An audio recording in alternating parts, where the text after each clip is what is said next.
நகையை வித்து அதை வித்து அடமானம் வச்சு வட்டிக்கு வாங்கி இதெல்லாம் ஏப்பா கொடுமை செய்யறீங்க, இதெல்லாம் குர்ஆன்ல இல்லைன்னு சொன்னா இதான் எங்க அப்பா பாட்டம் காலத்துல இருந்து உள்ளதுங்கிறாங்க. இந்த ஃபைட் எங்களுக்கு எங்க சமுதாயத்துக்கு மத்தியில் நடந்து கொண்டிருக்கிறது. ஆனால் நாங்க ஒரு 25 வருஷத்துக்கு முன்னாடி ஒரு 5 பேர் தான் இன்னைக்கு இருந்தோம். இன்னைக்கு லட்சோப லட்சம் மக்களை இறைவனுடைய கிருபையினால் குர்ஆன் அடிப்படையில் நபிகள் நாயகம் காட்டுற வழிமுறையில மாற்றி அமைச்சு இன்னைக்கு வந்த கூட்டமே சாட்சியா இருக்கு. பாத்துக்கிறங்க, நீங்க வந்த அளவுக்கு அதே மாதிரி முஸ்லீம்கள் வந்திருக்கிறாங்க. நாங்க ஒரு 20 ஆண்டுக்கு முன்னாடி இதெல்லாம் சொல்லக்கூடிய நேரத்தில் இதெல்லாம் சும்மா சொல்ல மட்டும் ஒரு சொல்றாரு. நாங்க மேடையில சத்தியத்தை சொல்லும் போது அடி வாங்கியிருக்கோம். உங்கள்ட்ட இருந்து நாங்க அடி வாங்கல. எங்க வாங்கியிருக்கிறோம்? எங்க சமுதாய மக்கள் அடி வாங்கியிருக்கிறோம். எங்க சகோதரர்கள் கொல்லப்பட்டிருக்கிறோம், வெட்டப்பட்டிருக்கிறோம். மேடையில பேசிக்கிட்டு என்ன வெட்டினாங்க, தலைக்கு தலப்பாவோட போச்சுக்கிற மாதிரி. அந்த மாதிரி ஒவ்வொருவரும் நாங்கள் பலவிதமான கஷ்டங்களுக்கு மத்தியில இதை எடுத்து சொல்லிக்கிட்டு இருக்கிறோம். இப்ப நீங்க விளங்கி கொள்ளணும், ஒரு முஸ்லீம் உண்மையான முஸ்லீம் யார் என்றால் குர்ஆன்ல உள்ளபடி நடக்கிறவன் தான் முஸ்லீம். நாங்க வட்டி வாங்க மாட்டோம், மதுபானம் அருந்த மாட்டோம், வரதட்சணை வாங்க மாட்டோம், தப்பான எந்த ஒரு காரியத்துக்கு நாங்க ஈடுபட மாட்டோம், தீவிரவாதத்தை ஆதரிக்க மாட்டோம், தீமைகள்ல பங்கெடுக்க மாட்டோம். இந்த மாதிரியான ஒரு கொள்கை இப்படி போட நடக்கிறது இதே மாதிரி இந்து மக்களும் முஸ்லீம் மக்கள் அண்ணன் தம்பியா பழவனுங்கிறதுக்காக வேண்டிய நாங்க என்ன செய்யறோம், அதுக்கு எங்களுடைய லைஃப்ல ஒரு கணிசமான ஒரு பகுதி நாங்க அர்ப்பணிக்கிறோம். இப்ப நீங்க தீர்மானிச்சுக்கிறது யாரு கரெக்டான இஸ்லாத்தில் இருக்கிறாங்க. இறைவன் தான் அது உள்ளத்தில் உள்ள வச்சு தீர்மானிப்பான்.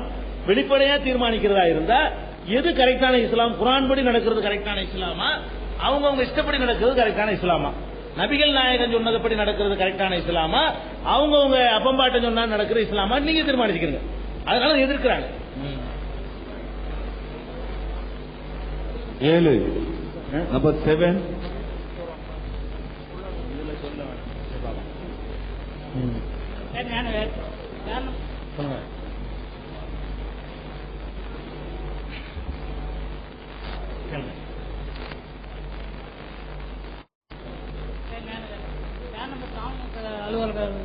அழைப்பினால் வந்திருக்கேன்.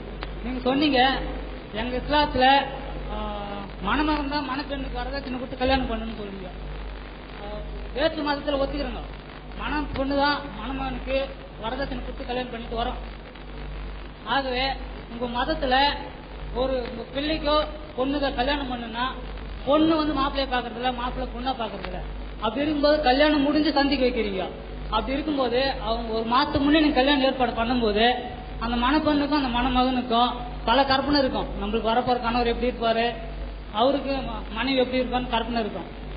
அதுவே அவங்க எதிர்பார்த்த அளவுக்கு அவங்க சந்திக்கும் போது அது விடுபட்டு போச்சுன்னா அவங்க வாழ்நாள் ஃபுல்லா ஃபீலிங்ல இருப்பாங்க. ஆகவே இதுக்கு அந்த எது ஒரு காரணம்னா அந்த இன்னைக்கு கருப்பு கூட அணிறீங்க இல்லையா, அது இஸ்லாத்துல இருக்கா இல்ல நீ முன்னோர்கள் செய்த தவிர நீங்க தொடர்ந்து செஞ்சுட்டு வரீங்களா?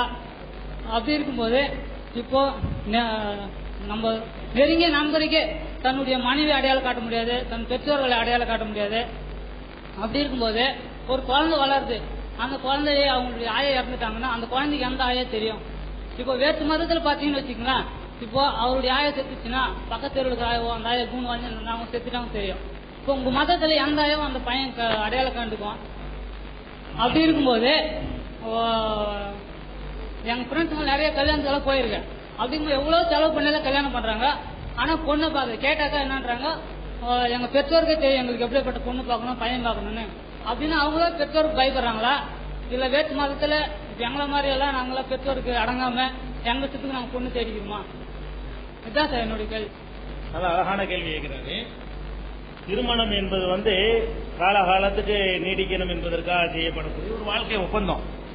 இந்த திருமணத்தை செய்யக்கூடிய நேரத்தில் ஒரு ஆண் தனக்கு மனைவியா வர்றவள் யார் என்பதை முன்னாடியே பார்த்து கொள்ளணும். அதே மாதிரி ஒரு பெண்ணு தனக்கு கணவனா வரக்கூடிய யார் என்று முன்னாடியே பார்த்துக்கணும். அப்பதான் அவங்க வாழ்க்கை சந்தோஷமா போகும். இவங்க 2 பேரும் உன்னை எதிர்பார்த்து கடைசியா ஃபர்ஸ்ட் நைட்ல போய் பார்த்து வேற மாதிரி இருந்துச்சுன்னு வைங்க, அப்புறம் லைஃபே நரகமா போயிடும். அப்படிங்கிறதுனால நீங்க பாக்குறதுக்கு அனுமதிக்கிறது இல்ல. அது இஸ்லாத்துல உள்ளதானா என்னன்னு கேட்கிறாரு. 2வது இந்த கருப்பு உடை அணிகிறாங்களே, அது என்ன கருப்பு உடை தான் அணியணுமா, அது இஸ்லாமிய மார்க்கத்தில் உள்ளதானான்னு சொல்லி அவர் சகோதரர் கேட்கிறார். முதல் விஷயத்தை விளங்கிக் கொள்ள வேண்டும். நபிகள் நாயகம் அவங்களுடைய காலத்தில் ஒருவர் வர்றார், அவங்களை பின்பற்றியவர், அவங்களை ஏற்றுக்கொண்ட ஒரு தோழர். அவர் என்ன பண்றாருன்னா, எனக்கு கல்யாணம் முடிவு பண்ணிருக்கிறாங்க அப்படிங்கிறாரு. உடனே நபிகள் நாயகம் ஸல்லல்லாஹு அலைஹி வஸல்லம் கேட்ட கேள்வி என்ன தெரியுமா? எனக்கு கல்யாணம்னு ஒரு சொன்ன உடனே பொண்ணு யாரு, எத்தனாம் தேதி கல்யாணம், எந்த ஊர்ல வச்சு பண்ண போறீங்க எல்லாம் கேட்கல. முதல் கேள்வி, நீ அவளை பார்த்து விட்டாயா? யார் கேட்கிறா? நபிகள் நாயகத்திட்ட வந்து அவங்க கேட்கறாங்க, கல்யாணத்துக்கு முடிவு பண்ணிட்டு. அப்ப அவர் நபிகள் நாயகம் கேட்கறாங்க, கல்யாணங்கிறியப்பா நீ பொண்ணை பார்த்துட்டியா அப்படிங்கிறாங்க. அப்ப அவர் சொல்றாரு, இல்ல, அந்த வேலையை செய், போய் பொண்ணை போய் பாரு, கல்யாணத்துக்கு முன்னாடியே பிடிச்சிருக்கணும் உனக்கு, அதுதான் உங்கள் இன்னஹு அஹரா யூதம பைனகுமா, உங்கள் 2 பேருக்கும் உள்ள அன்பை அதுதான் நிலைக்க செய்யும் என்று நபிகள் நாயகம் ஸல்லல்லாஹு அலைஹி வஸல்லம் அவர்கள் சொன்னதை நாங்கள் ஆதாரப்பூர்வமான நூல்களில் இன்னைக்கும் பதிவு செய்து பாதுகாத்து வச்சிட்டு இருக்கிறோம். ஆனால் நடைமுறையில பாணியம்பாடி ஆம்பூர்ல இருக்குதாண்டா? இல்ல, பல பகுதிகளில் இருக்குது. சில பகுதிகள் என்ன பண்றாங்கன்னு கேட்டா, கணவன் அவங்க திருமணம் பேசின பிறகு கூட அந்த மாப்பிள்ளையும் பெண்ணையும் பார்க்க கூடாது என்றும், அந்த மணவரை அந்த கல்யாணத்துக்கு பிறகுதான் பார்க்கணும் என்றும் மார்க்கம் சொல்வதாக அவங்க நினைத்துக் கொண்டு பிடிவாதம் முடிக்கிறாங்க. குர்ஆனை பற்றி அறிவில்லாத காரணத்தினால, நபிகள் நாயகம் சொன்ன போதனை தெரியாத காரணத்தினால அதை தடுக்கிறார்கள் என்பது நமக்கு தெரியும். உங்க பகுதிகளில் தடுக்கிறார்கள், அப்படி இல்லைன்னு சொல்றாங்க. ஆனால் அது மார்க்கப்படி குற்றம். திருமணத்திற்கு முன்னாடியே அந்த பெண்ணும் இவரை பார்க்க வேண்டும், இவரும் ஒரு ஆள் பார்த்தா இன்னொரு பார்த்துருவாங்கல்ல, இவர் போய் அந்த பெண்ணை பார்த்தாலே அந்த பெண் இவரை பார்த்துருமா இல்லையா? அப்ப 2 பேரும் பார்க்கணும்.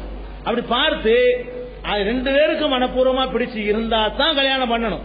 அந்த பொண்ணுக்கு பிடிக்காட்டாலும் வேணான்றலாம், மாப்பிள்ளைக்கு பிடிக்காட்டாலும் வேணான்றலாம். இதை நபிகள் நாயகத்துடைய தீர்ப்புல விளங்குறது. இது ஆதாரப்பூர்வமான நூல்கள்ல எல்லா உலமா எங்க முஸ்லீம்களை ஏற்றுக்கொண்டிருக்கிற ஆதாரப்பூர்வமான ரெக்கார்டு நூல்கள்ல இது பதிவா இருக்குது. ஆனால் நடைமுறைப்படுத்த மாட்டேங்கிறாங்க. அதே மாதிரி நபிகள் நாயகம் ஸல்லல்லாஹு அலைஹி வஸல்லம் சொன்னாங்க, அல் ஐயுமு துஸ்தஅமரு, கன்னி பெண்ணா ஒல் பிக்ரு துஸ்தஅமரு, கன்னி பெண்ணா இருந்தாலும் விதவையா இருந்தாலும் அனுமதி கேட்டாவனும். கல்யாணத்துக்கு மாப்பிள்ளைய அந்த மாப்பிள்ளை உனக்கு பிடிச்சிருக்குதா, இவர் தான் உனக்கு பேசி இருக்குது, ஓகேயா கேட்கணுமா? அந்த அப்படின்னு நபிகள் நாயகம் சொன்ன உடனே மக்கள் கேட்கிறாங்க, பெண்கள் இயற்கையா வெட்கப்படுவாங்கள, அது எப்படி பிடிச்சிருக்குன்னு சொல்லுவாங்க, அதுக்கு சங்கடப்படுவாங்கள. அந்த காலத்துல சங்கடப்படுவாங்க, இப்ப எல்லாம் குறைஞ்சு போச்சுன்னு வைங்க. இப்ப எல்லாம் ஒட்டச்சி சொல்ற அளவுக்கு ரெடியா இருக்குது. அந்த டிவி மீடியாக்கள் செஞ்ச வேலை. அந்த காலத்துல ரொம்ப கூச்சப்படுவாங்க, ரொம்ப கூச்சப்படுவாங்களே. அப்படின்றவங்க நபிகள் நாயகம் சொல்றாங்க, இது சுமாத்துவா, மௌனம் தான் சம்மதம். பிடிக்கலன்னு சொல்றது கூச்சம் தேவையில்லை. எனக்கு இவர் பிடிச்சிருக்குன்னு சொல்றதுதான் கூச்சமா இருக்கு, எனக்கு வேணாண்டா அது கூச்சம் கிடையாது. அது நெஞ்ச நிமித்தி சொல்லிட்டு போயிடலாம். பிடிச்சிருக்குன்னு சொல்லும் பொழுதுதான் கூச்சம் வரும். சும்மா இருந்துட்டா பிடிச்சிருக்குன்னு அர்த்தம், வேணாண்டு வலிச்சு வெளிப்படையா சொல்லிட்டு போ அப்படிங்கிறாங்க. அப்ப பிடிச்சிருக்குதான்னு கேட்க சொன்னா என்ன அர்த்தம்? ஏன் பார்த்தாதானே பிடிச்சிருக்கு சொல்ல முடியும். இப்படி பிடிச்சிருக்கான்னு என்ன சொல்லுவீங்க? நான் கையில அப்படி மூடி வச்சுக்கிட்டு இது பிடிச்சிருக்குதா, எது பிடிச்சிருக்குதா, எதுன்னு தெரியல உங்களுக்கு, உள்ள ஒரு பொருளை வச்சிருக்கிறேன், இது பிடிச்சிருக்கான்னா இப்படி காட்டணும், அப்பதான் பிடிச்சிருக்கு இல்லன்னு நீங்க சொல்ல முடியும். அப்ப அந்த மாதிரி நபிகள் நான் என்ன சொல்றாங்கன்னா, பெண்ணிடத்துல போய் பர்மிஷன் கேளு, எஸ்ண்டா தான் கல்யாணம் பண்ணனு. நபிகள் நாயகம் அவங்களுடைய காலத்துல ஒரு பெண்மணி ஓடோடி வர்றாங்க, நபிகள் நாயகமே அல்லாஹ்வுடைய தூதரே, என் தந்தை எனக்கு கல்யாணம் பண்ணிட்டாரு, என்னை கேட்காம பண்ணிவிட்டார், அந்த மாப்பிள்ளை பிடிச்சிருக்கான்னு என்கிட்ட கேட்கல, அவரா எனக்கு கட்டாயமா கல்யாணம் பண்ணி வச்சுட்டாரு. உடனே நபிகள் என்ன பண்றாங்க, அவங்க தான் ஜனாதிபதி, அவங்க தான் இன்னைக்கு ஜனாதிபதி, அவங்க தான் சுப்ரீம் கோர்ட் நீதிபதி, அவங்க தான் ஆள் இன் ஆள் எல்லாமே. உடனே என்ன பண்றாங்கன்னு கேட்டா, இது செல்லாது, ரத்து பண்ணிடுறாங்க. அந்த நிமிஷமே உங்க தகப்பம் பண்ணி வச்சாலும் சரி, நீ பொண்டாட்டியில உன் புருஷன் இல்ல, போ, உன்னைய கேட்காம இப்படி கல்யாணம் பண்றது என்று நபிகள் நாயகம் அவர்கள் பரத்த நிக்காஹா, அந்த திருமணத்தை ரத்து செய்து விட்டார்கள். உடனே அந்த பொம்பளை சொல்லுது, நான் ரத்து செய்யறதுக்காக கேட்க வரல, நான் அவருடைய வாழ்க்கை நடத்துறேன், பெண்களுக்கு உரிமை இருக்குன்னு எல்லாருக்கும் தெரியும், அதுதான் கேட்டேன். அந்த பொம்பளை சொல்லுது, நான் அவருடைய வாழ்க்கை நடத்திடுறேன், எனக்கு ஒன்றும் பிரச்சனை இல்லை, நான் எதுக்கு கேட்டு வந்தேன் என்று சொன்னா, தங்கள் வாழ்வை தேர்ந்தெடுப்பதில் பெண்களுக்கு என்ன உரிமை இருக்குங்கிறது எல்லாருக்கும் தெரியணும், அதுக்காக தான் நான் கேட்டேன்னு சொல்லி நம்ம திரும்பி போயிடுச்சு, நான் அவரோட வாழ்ந்துக்கிறேன்னு சொல்லிட்டு போயிடுச்சு. எதுக்கு நான் சொல்ல வர்றேன்னு கேட்டா, இந்த கணவன் மனைவி அவங்க பேசின சம்பந்தத்துக்குள்ள பார்க்க கூடாது யார் தடுக்கிறார்களோ அவர்கள் நபிகள் நாயகத்துக்கு எதிராக நடக்கிறார்கள். நபிகள் நாயகம் அனுமதிச்ச ஒன்றை தடுக்கிற அதிகாரம் யாருக்கும் கிடையாது. நபிகள் நாயகம் அது எஸ் சொல்லி இருக்கும்போது நோன்னு சொல்ற நான் யாரு, இதை நம்ம விளங்கிக் கொள்ளணும். அதனால பார்க்க மறுத்தார்களே ஆனால் அது குற்றம். முதல்ல பார்ப்பது நபி வழி, மார்க்கத்தில் விரும்பத்தக்கது, அதான் இஸ்லாம் எங்களுக்கு சொல்லித் தரக்கூடிய பாடம். அதுவும் விளங்கி மாறுவார்கள். நபிகள் நாயகம் சொன்னாங்க என்பதை நாங்கள் எடுத்து சொல்லும் பொழுது அந்த மாற்றங்கள் வரும். கூடிய சீக்கிரத்தில் அந்த மாற்றங்களை பல ஊர்களில் கொண்டு வந்திருக்கிறோம். இங்க உள்ள மக்களும் இஸ்லாத்தை புரிந்து கொண்டு வருவார்கள். இரண்டாவது அவர் கேட்டாரு, ஒரு கருப்பு உடைய போட்டுட்டே இருக்கிறாங்களே, யாரு தாய் யார் தந்த சகோதரின்னு கூட தெரிய மாட்டேங்குது, அந்த அளவுக்கு போடுறாங்களே, இப்படித்தான் இஸ்லாத்தில் இருக்குதா அப்படின்னு கேட்கிறாங்க.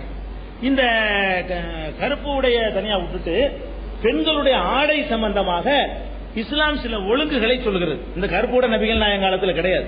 ஆனால் இஸ்லாம் என்ன சொல்லுதுன்னு கேட்டா, ஆணும் பெண்ணும் உடை அணிவதில் சமநிலையில் இருக்கவில்லை இஸ்லாம் சொல்கிறது.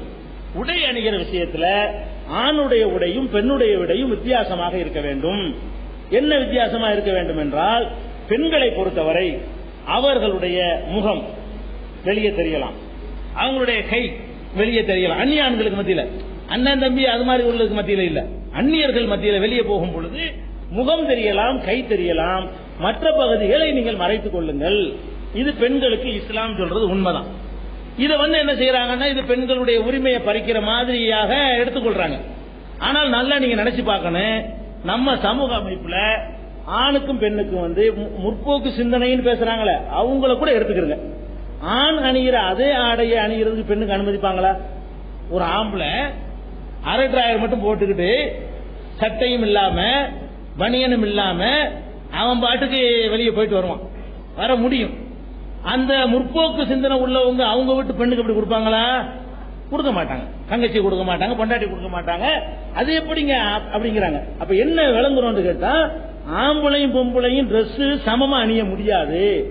ஆம்பளை டிரெஸ் விட பொம்பளை டிரெஸ் என்ன இருக்கணும், வித்தியாசமா இருக்கணும். ஏன்னு கேட்டா, ஆம்பளையுடைய பார்வை அலைபாயக்கூடியது, பெண்ணுடைய பார்வை அலை பாயாது. ஒருத்தன் நானும் வாழ்க்கை அமைஞ்சிருச்சுன்னா அப்படியே செட்டில் ஆயிடுறது பெண்களுடைய நிலைமை.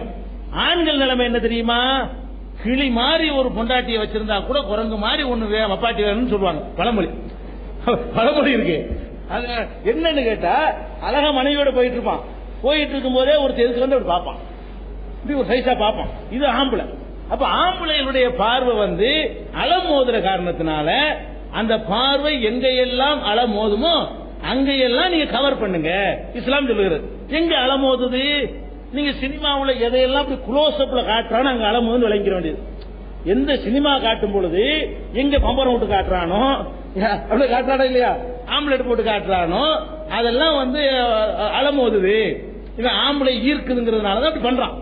என்ன மாதிரியான கோலத்துல பொம்பளை விட்டு நம்மள ஆம்பளை இளைஞர்களை சுண்டி இழுக்கிறானோ அது மறைக்கப்பட வேண்டிய பகுதி. அதனாலதான் நம்மளை கூப்பிடுறான், விளங்கிடணும். அப்ப அந்த மாதிரியான பகுதிகளை நம்ம பாக்குறோம். ஆம்பளை விட பெண்கள் குறைவா ட்ரெஸ் அணிக்கிறாங்க. அதிசயமா நம்ம இருக்குது. நம்ம ஆம்பளை எல்லாரும் உட்காந்துக்கிறீங்க. ஒரே ஒருத்தர் நான் அந்த சபையில பார்த்தேன், அரை டிராயர் போட்டு நின்றாரு. ஒரே ஒரு ஆள் இந்த மொத்த சபையில. மற்ற எல்லாரும் என்ன பண்ணிருக்கீங்க? ஃபுல் பேண்ட் போட்டுட்டு இருக்கிறீங்க. இப்படித்தான் வெளியில இருக்கிறீங்க, இங்கே இருக்கிறீங்க, அல்லது லுங்கி கட்டிருக்கீங்க, வேஸ்ட் கட்டிருக்கீங்க. ஆனால் பெண்களை நீங்க எடுத்து பாத்தீங்கன்னு சொன்னா, இதுவரைக்கும் இந்த கவுனை போட்டுட்டு அவங்க தான் போறாங்க. யாரு கூடுதலாக மறைக்க வேண்டுமோ, நம்ம பேண்ட போட்டுட்டு சாதாரணமா போயிட்டு இருக்கிறோம். யாரு அதிகமாக மறைக்க வேண்டுமோ அவங்க என்ன செய்யறாங்க? உலகம் முழுசு நீங்க பாக்குறீங்க. வெளியில ரோட்ல நடந்து போனோம்னா ஆம்பளைக்கு கரண்ட கால் தான் தெரியுது, பொம்பளைக்கு தொட தெரியுது. அந்த மாதிரி டிரெஸ் அணிந்து கொண்டு சர்வ சாதாரணமா என்ன செய்யறாங்க? வீதியில போறாங்க. நம்ம பார்வை அங்க போகுது. நம்ம பார்வை போகலன்னா நீங்க சொல்ல முடியாது. ரொம்ப ஓவரா போகாட்டாலும் மாறி நம்ம ஒரு சலனம் ஏற்படுத்தான் செய்யும். அப்படி இறைவன் படைச்சிருக்கிறான் மனிதனை, அதை நம்ம பாக்குறோம்.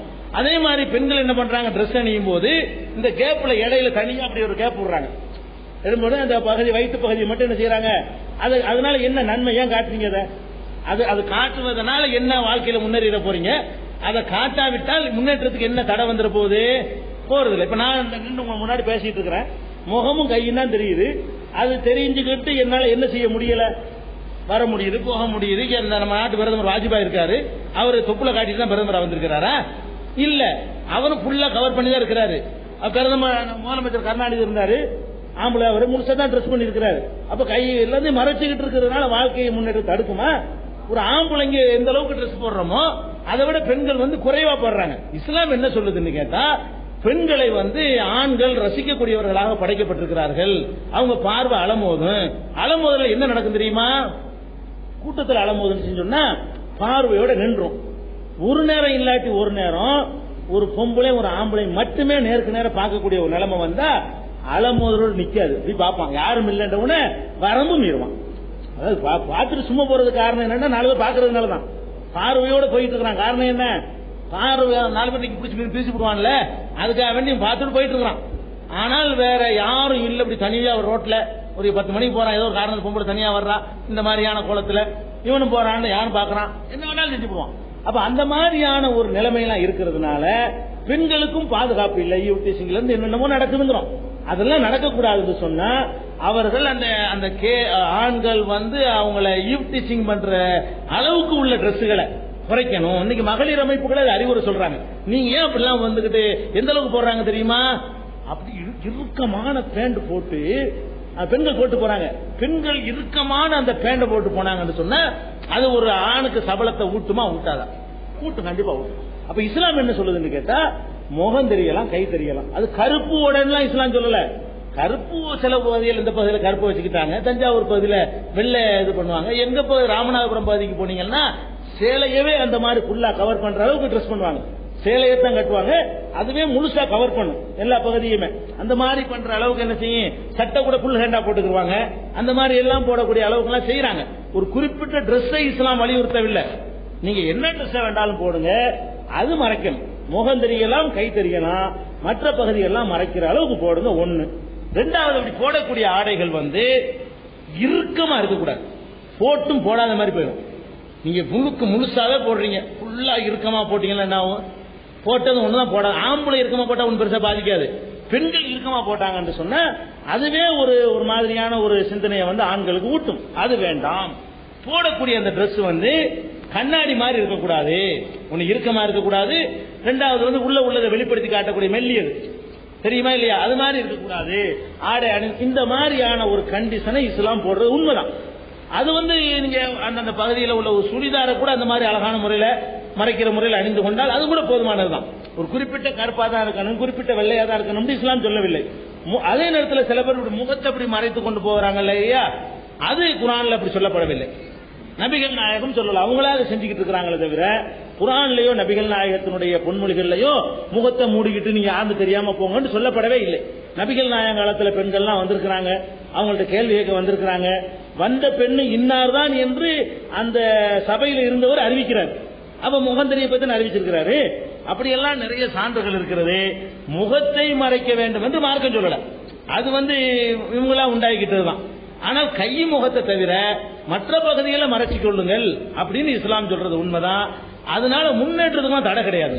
அது நன்மையை தான் விளைவிக்கும், பாதுகாப்பை தான் உண்டாக்கும். அவங்களுடைய கற்புக்கு, ஒழுக்கத்துக்கு, எல்லா வகைக்கும் அது ஒரு செக்யூரிட்டியா தான் இருக்குமே தவிர கண்டிப்பா கேடு தரக்கூடியதா இருக்காதுன்னு இஸ்லாம் சொல்லுது. அவ்வளவுதான். நம்பர் 8.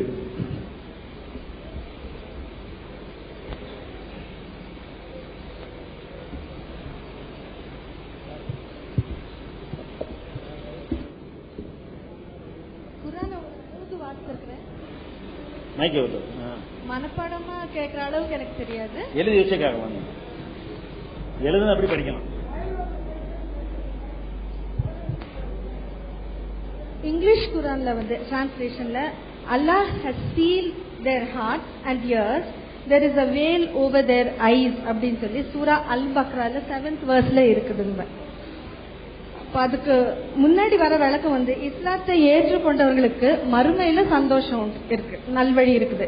ஏற்காதவங்களுக்கு நல்வழிய சொல்றதுனாலயும் பிரயோஜனம் இல்லை, சொல்லாம இருக்கிறதுனால எந்த ஒரு அர்த்தமும் இல்லை அப்படின்ற மீனிங் வருது. அதுக்குண்டான ரீசனும் கொடுக்கப்பட்டிருக்கு.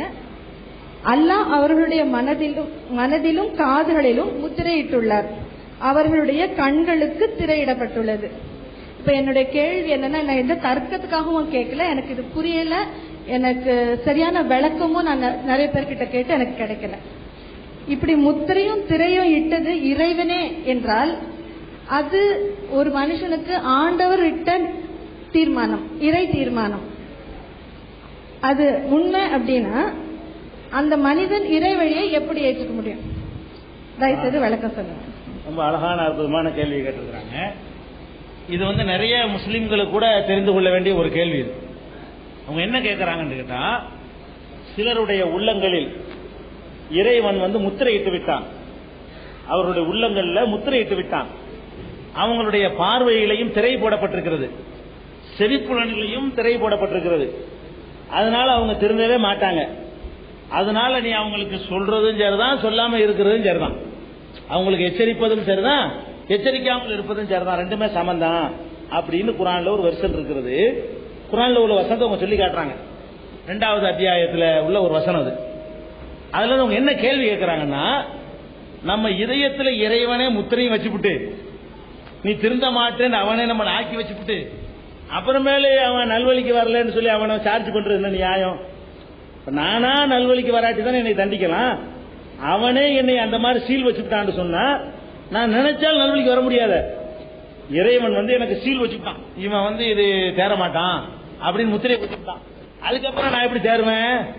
நான் தேரல என்று சொன்னா அது எப்படி என்னுடைய குற்றமாக முடியும்? இது எனக்கு விளங்கவில்லையே அப்படின்னு அவங்க கேட்கிறாங்க. இஸ்லாத்தை பொறுத்த வரைக்கும் ஒரு அடிப்படையான ஒரு விஷயத்தை எல்லாரும் தெரிஞ்சுக்கணும்.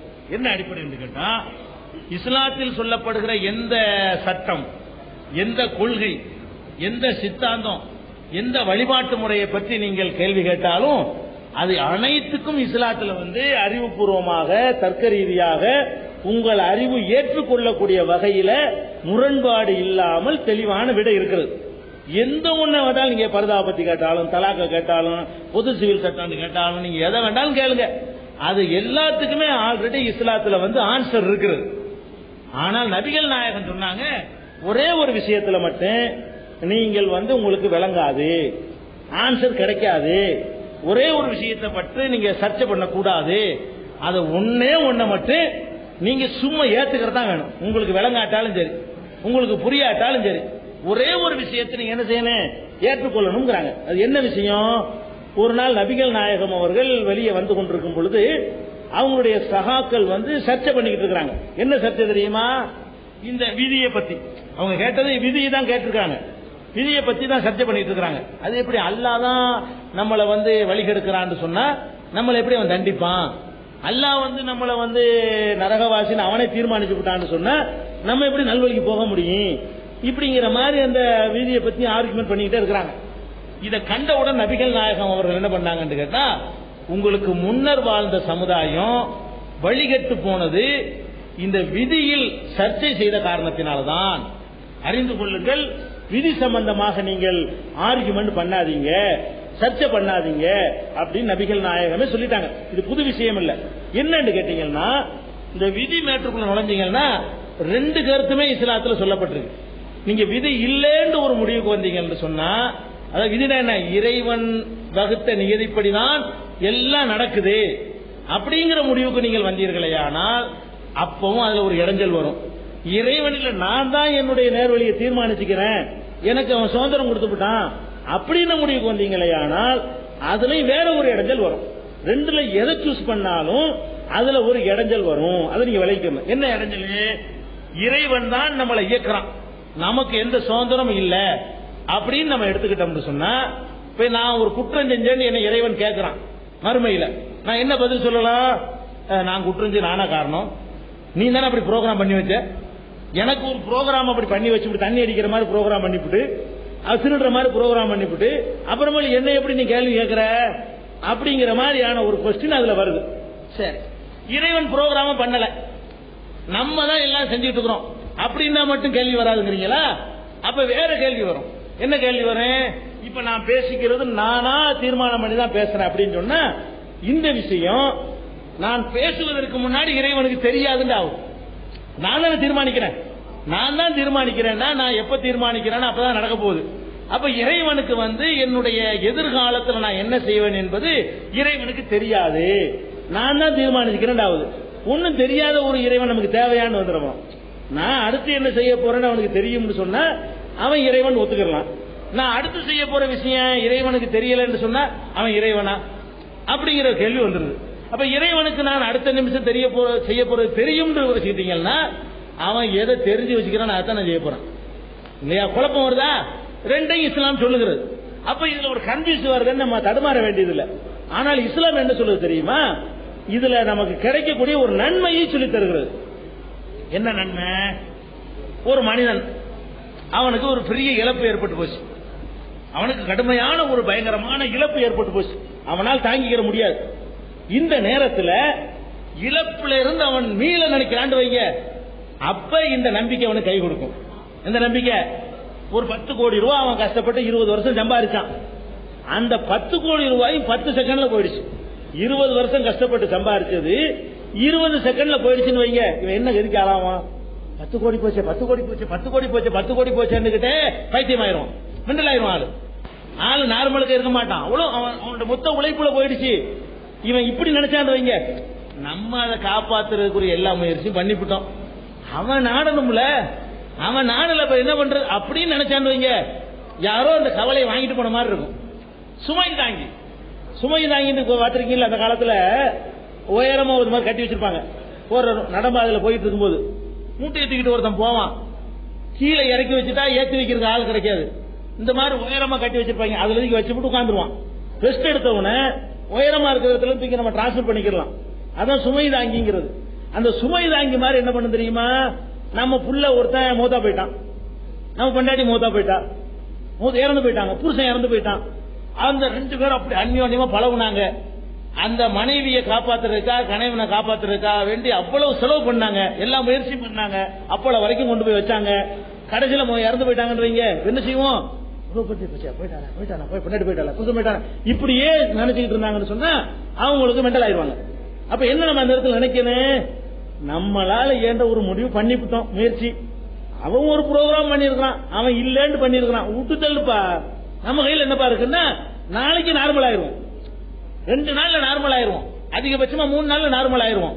அப்ப இறைவன் ப்ரோக்ராம் பண்ணபடிதான் நடக்குதுன்னு நம்ம நம்புவது நம்முடைய கவலைகளை வாங்கிக் கொள்ளக்கூடிய ஒரு அருமருந்தாக திகழ்கிறது. அதே மாதிரி ஒருத்தனுக்கு பெரிய வசதி வந்துருச்சு, செல்வம் வந்துருச்சு, புகழ் வந்துருச்சு, மண்டக்கணமும் சேர்ந்து வந்துடும்.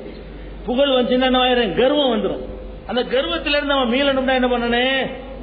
நம்மளாலே வந்துச்சு, கடவுள் கொடுத்தாருப்பா, இப்ப அந்த கர்வமும் போயிடும். அப்ப ஒரு காரியம் நடந்து முடிஞ்ச பிறகு விதியை பத்தி பேசுங்க. என்ன பேசணும்?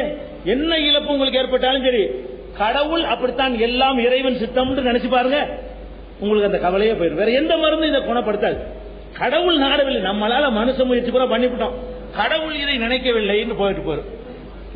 நடக்கிறதுக்கு முன்னாடி விதியை பத்தி பேசக்கூடாது. இஸ்லாம் சொல்லுது விதியை பத்தி எப்ப பேசணும் தெரியுமா? இப்ப நான் இருக்கிறேன், நான் 10 நிமிஷத்துக்கு முன்னாடி எனக்கு என்ன புரோகிராம் கடவுள் எழுதுனான்னு உங்க எல்லாருக்கும் தெரியும், எனக்கும் தெரியும். 10 நிமிஷத்துக்கு பின்னாடி என் புரோகிராம் என்னன்னு உங்களுக்கு தெரியுமா? எனக்கு தான் தெரியுமா? சொல்ல முடியாது. 5 நிமிஷம் நான் போயிட்டேன்னா, பேசிக்கிட்டு இருக்கும் போது நான் போயிட்டேன் பண்ணுவீங்க. அப்ப நான் 10 நிமிஷத்துக்கு பின்னாடி என்னுடைய புரோகிராம் என்னன்னு எனக்கு தெரியாது. 10 நிமிஷத்துக்கு முன்னாடி என்னுடைய புரோகிராம், உங்க புரோகிராம் எல்லாமே தெரியும். 10 நிமிஷத்துக்கு முன்னாடி நீங்க என்ன பண்ணுவீங்க? இங்க உட்கார்ந்துருப்பீங்க, அப்படி நல்லா எழுதிருக்கிறான்னு சொல்லிடலாம். 10 நிமிஷத்துக்கு பின்னாடி நீங்க இருப்பீங்கன்னு எழுதிருப்பானா? சொல்ல இயலாது. நீங்க நினைப்பீங்க நான் 2 வரைக்கும் நான் உட்கார்ந்துருப்பேன், வயிற்று அப்படி கலக்கும், ஓடி போயிருவீங்க இல்லையா? சொல்ல கேரண்டி பண்ண முடியுமா உங்களால? அப்ப விதியை பொறுத்த வரைக்கும் நடந்து முடிஞ்சவன தான் நமக்கு தெரியுது, நமக்கு இப்படி இறைவன் எழுதி இருக்கிறான்னு சொல்லி. நடக்கிறதுக்கு முன்னாடி நமக்கு தெரியாது.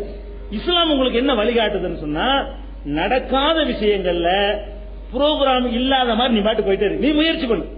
நடக்கலையில ஒன்னும் நீ பாட்டுக்கு விதின்னு ஒண்ணு இல்லன்னா எப்படி செயல்படு, அப்படி செயல்பட்டுட்டே இரு. நடந்துருச்சா தூக்கி இறக்கி வச்சுட்டு ஓடிக்கிட்டே இரு. அப்படின்னு இந்த ஒரு நன்மைக்காக இஸ்லாம் அதை சொல்லுதுங்க. அதனால கடவுள் தான் அந்த புரோகிராம் பண்ணி வச்சார் என்பதையும் நம்ம நம்ப வேண்டும். நாம தான் தீர்மானிக்கிறோம் என்பதையும் சேர்த்து நம்ம 2 முரண்பாடு தான். 2 முரண்பாடு என்பதை நீங்க கண்டுபிடிச்சதை சொல்லல, நபிகள் நாயகமே சொல்லிவிட்டாங்க, நானும் கண்டுபிடிச்சதை சொல்லல. இந்த மார்க்கத்தை எங்களுக்கு சொல்லி தந்த நபிகள் நாயகமே சொல்றாங்க, எல்லாம் இறைவன் தான் தீர்மானிக்கிறான் என்பதும் உண்டு, இல்லை இல்லை உன் செயலுக்கு நீ தான் பொறுப்பாளி என்பதும் உண்டு. 2 முரண்பாடா உனக்கு தெரிஞ்சாலும் அந்த முரண்பாட்டோடவே நீ அதை ஏற்றுக்கொள், அதுல உனக்கு நன்மை இருக்குது. வேற எந்த விஷயத்தை பத்தி வேண்டாலும் கேளு, இதை மட்டும் கேட்காது என்று சொல்லி யாரும் கேள்வி கேட்காம வாலண்டரியாவே சொல்லிட்டாங்க நபிகள் நாயகம். நீங்க எல்லாம் கேள்வி கேட்கறதுக்கு முன்னாடியே அவங்களே சொல்லிட்டு போன பிறகு நான் எப்படி பதில் சொல்ல முடியும்? அதான் விஷயம். அதுல ஒரு நெருடல் இருக்கு, அதனுடைய நன்மைக்காக நம்ம ஏத்துக்கணும். சரி, அதாவது நடந்து போச்சா, இப்படித்தான் கடவுள் எழுதியிருக்காருன்னு நினைச்சுக்கிறேன், நடக்கலையா இல்லங்கிற மாதிரி போயிட்டு இருங்க. இப்ப அடுத்து என்ன செய்யணுங்கிறது, கடவுள் எழுதியிருக்காரு நீங்க நினைக்க கூடாது. கடவுள் எழுதலைங்கிற மாதிரி நீங்க பாட்டுக்கு போயிட்டீங்க, வியாபாரம் பண்ணுங்க, தொழில் பண்ணுங்க, நீங்க பாட்டு பண்ணிட்டீங்க. சறுக்கிருச்சா, சறுக்கணும்னு கடவுள் எழுதிட்டாருன்னு நினைச்சுக்கிறேன். சறுக்கிறதுக்கு முன்னாடியே எழுதிட்டாரு நினைச்சு உட்கார்ந்துருக்க கூடாது. அதனால இஸ்லாம் சொல்லக்கூடியது வந்து இந்த விதி நம்பிக்கை வந்து நம்மளை முடக்கி போடாது. உங்களை சராசரி நீங்க எஞ்சிக்கிட்டே நீங்க நடந்து முடிஞ்ச பிறகு தூக்கி இறக்கி வச்சுட்டு போ சும்மா தாங்க அப்படிங்கிறது தான் இஸ்லாத்தினுடையது. இதுதான் இஸ்லாத்துக்கு பதில். நம்பர் 9 அப்படியே இருக்கு.